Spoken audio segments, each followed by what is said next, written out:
একটা গরিব ছেলের জীবন। একটা গরিব ছেলে কলেজের খুব ধনী একটা মেয়ের কাছে একটা চিঠি দিল। মেয়েটা ছিল খুব অহংকারী।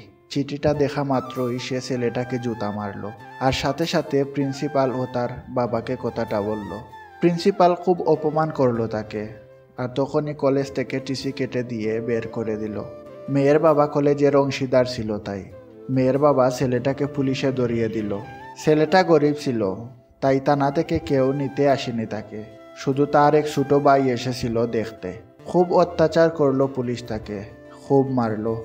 শেষে এক সপ্তাহ পরে আত্মরা করে ছেড়ে দিল। কলেজের আর এলাকার সব লোকজন তাকে অপমান করতে লাগলো।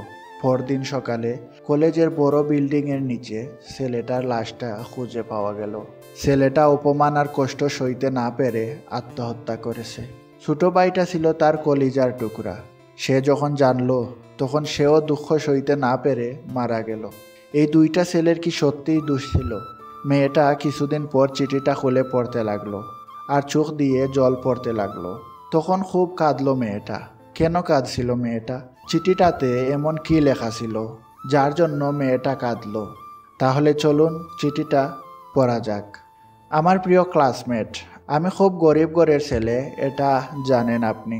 আমার মায়ের খুব ইচ্ছা ছিল, তাই আমাকে কলেজে ভর্তি করিয়েছিলেন, যেন আমি একজন ভালো শিক্ষক হতে পারি, অন্যকে আমার শিক্ষায় শিক্ষিত করতে পারি।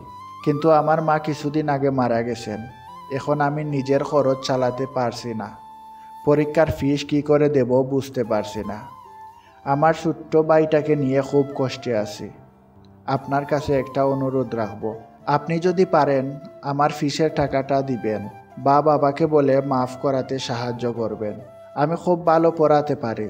যদি বলেন আপনাকে পড়াবো, আর না হলে চাকরি করে টাকাটা শোধ করে দেব। আপনার এই উপকার সারা জীবন মনে রাখবো। মুখে বলতে পারবো না, তাই চিঠি দিলাম। ভালো থাকবেন আর সুখে থাকবেন এই কামনা করি। এই চিঠির বিনিময়ে ছেলেটার জীবনের পুরো শিক্ষা হয়ে গেল। তাকে আর শিক্ষকতা করতে হবে না। এখন সে আর কাউকে শিক্ষার আলো দিতে পারবে না। এভাবেই শেষ হয়ে যায় অনেক গরিব এতিম ছেলেদের জীবন।